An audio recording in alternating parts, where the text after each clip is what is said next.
Now, Aung San Suu Kyi can be in no doubt about the scale of the challenge facing her when she returns from her European tour.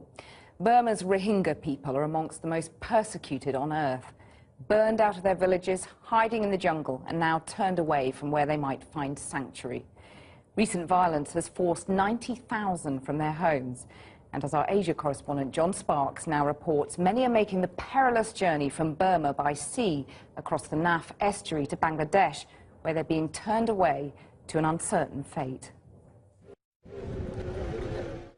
At the end of a jetty on the coast of Bangladesh, the sound of misery rises up above the wind and the waves. 140 men and boys have been caught by the Coast Guard.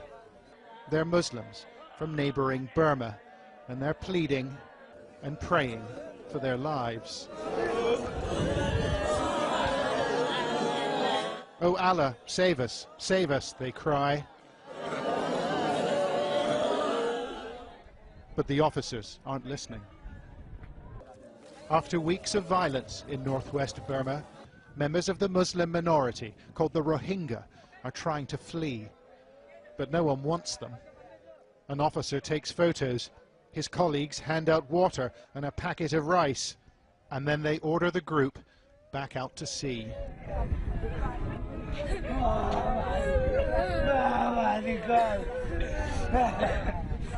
Their boats are leaking and they're badly overloaded, but it's not the voyage these men fear most. It's returning to Burma. "They'll kill me," says this man. An officer from the Coast Guard replies, "Allah will save you. Now go back." In Burma's Rakhine state, the fires have been burning for weeks. Homes have been razed and lives taken by hate-filled mobs. Ethnic Buddhists and the minority Muslims blame each other for the violence, but the facts are hard to come by. International NGOs have pulled their staff out, too dangerous, they say, while Burma's government won't let independent observers in.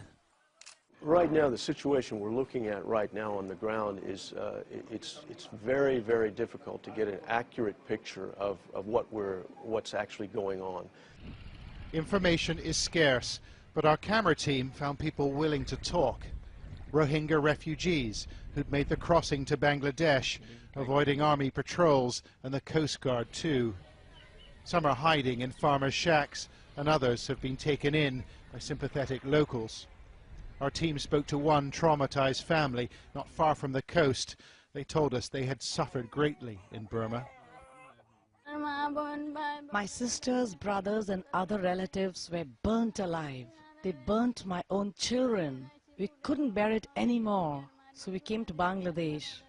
The Coast Guard turned us back 3 times, and we floated at sea for 4 days and 4 nights. And then we managed to sneak in. 3 of our children were burned to death in Burma. Another 2 died in the boat getting here. Like other Rohingya refugees, members of this family told us that policemen and members of the military in Burma took sides, participating in attacks on Muslims. Muhammad Islam says he saw a Burmese helicopter attack boats packed with refugees. There were 3 boats together when we set off, and another 3 followed us. The 3 boats that lagged behind were attacked by a helicopter and caught fire. He thinks almost 50 people were killed, although Burma has denied the allegation. The helicopter was circling in the sky. We saw something reddish fall on the boats, and instantly they exploded into flames. 300,000 Rohingya already live in Bangladesh, many in this desperately overcrowded refugee camp. And the government here says it won't take any more. The Rohingya are Burma's problem. But some have made it through, like these famished refugees eating rice on the floor of our team's hotel room. Everyone wants to take shelter in Bangladesh, but they can't get in. The police are everywhere. Mr. Shakur painted a distressing picture of his hometown, of residents and neighbours consumed by hate and bloodlust. They slashed our children. They put a sharp sword on the ground. They held infants above the sword and let the infants fall on it. They killed the babies that way. Did you see this happen? We asked him. Yes, I did. I saw it with my own eyes. They are shocking allegations, but is anyone prepared to listen? Burma's opposition leader, Aung San Suu Kyi, was feted in Europe for her stand against the country's military leaders, but she chose not to speak up for the Rohingya last week. She said she didn't know whether they were Burmese. We don't know what happened to the men and the boys we filmed on the jetty in the Bangladeshi town of Teknaf. A local contact said 5 of the boats pushed back into the sea had disappeared by the next morning. But like much of the testimony we've heard, we've been unable to verify it. It's a catastrophe for a little-known group of people that nobody seems to want. Only dialogue and generosity and human decency will prevent further loss of life.